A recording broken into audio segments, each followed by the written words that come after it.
ვისაც მშობელს არ უჩნდება შვილი, მან უნდა მიმართოს ხელოვნურ განაყოფიერებას და ანუ ამას დაკავშირებით არ მაქვს მოსწრება, არ ვთვლი, რომ პრობლემატური შეიძლება იყოს ეს ბავშვი. სიცოცხლეს რატომ არ უნდა მივცეთ უფლება, რომ იყოს და იარსებოს. პატრიარქის სიტყვა კანონია, ჩემის აზრით. ჩვენი წინამძღოლია და ჩვენი სულიერი მამაა, მაგრამ ეს ალბათ მისი დაწერილი არ არის და არასწორი ინფორმაცია აქვს მიწოდებული. გუშინ სწორედ ექიმებს ვეკითხებოდი გინეკოლოგებს სხვათა შორის და იმათმა ამიხსნეს, რომ აბსოლუტურად იგივე განიცდის ბავშვი დედის მუსლად ყოფნის დროს, რასაც ჩვეულებრივად ჩასახული ბავშვი და ეს თვითონ სამღვდელობას არასწორი ინფორმაცია აქვს მიწოდებული ზოგიერთი ექიმისგან და ჯობია რომ დააზუსტონ და მერე გადმოსცენ ასეთი ინფორმაცია. ბიოლოგიის მასწავლებლები ვარ და ამდენ სხვანაირად უყურებდი. ცოტა მარტივად აღვქვამდი ამ მოვლენას. და აი პატრიარქის მიუხედავად იმისა, რომ მორწმუნეცა ვარ ძალიან და ეხლა ცოტა აზრების ისე რომ ვთქვათ, ჩემში გამოიწვია გაორება. ალბათ ამას კვლევა ჭირდება და ჭირდება დასკვნა ისეთი ბავშვები ალბათ რომლებიც არიან და გამოიკვლია მათი ფსიქიკა, მათი ქცევა ცხოვრებაში რას მიაღწიეს როგორ და ამის შემდეგ გაკეთეს დასკვნა. მე ესე ვთვლი. როგორც ასეთი ნებისმიერ ადამიანის უფლება ის რომ თუ მას არ ყავს არ აქვს იმის შესაძლებლობა რომ ყავდეს შვილი, რომ ალტერნატივის სახით შეიძლება ხელოვნური განაყოფიერების მოხდეს. ეს სოფლიოში აბრებრებული მოდელი და ამაში საწინააღმდეგო არაფერი არ არის.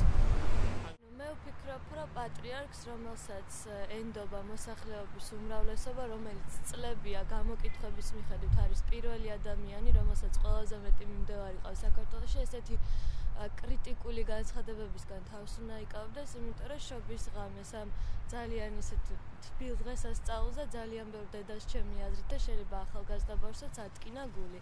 და ნუ ვთვლი, რომ არ უნდა აკეთებდეს ესეთ რადიკალურ განცხადებებს. ხელოვნურ განაყოფიერებას მე მივესალმები, აი ხელები ამიწევია მართლა, იმიტომ რომ ძალიან ბევრ უშვილო ოჯახს, ანუ უხსნის ძალიან ბევრ პრობლემას, ძალიან ბევრი ოჯახი, რომელიც დანგრევის პირას არის, ნარჩუნდება, იმიტომ რომ ოჯახები ანუ შეუძლიათ უკვე რომ იყოლიონ შვილი და ძალიან ბევრ პრობლემას ხნის და მე ვერაფერს ვერ ვხედავ იმაში ცუდს, რომ ხელოვნურად გააჩნიონ ბავშვი და იმ აზრებისგანაც შორს ვარ, რომ რაღაც ბედნიერი ვერ იქნება ეს ადამიანი და მარტოსული იქნება და ასე შემდეგ. მე მართლმადიდებელი ვარ. პატრიარქიც ძალიან მიყვარს და ვთვლი, რომ რასაც ამბობს, ანუ შეიძლება ვერ მივხვდეთ და ვერ გავიგოთ ისე სწორ, როგორც გულისხმობს, მაგრამ არ ვეთანხმები.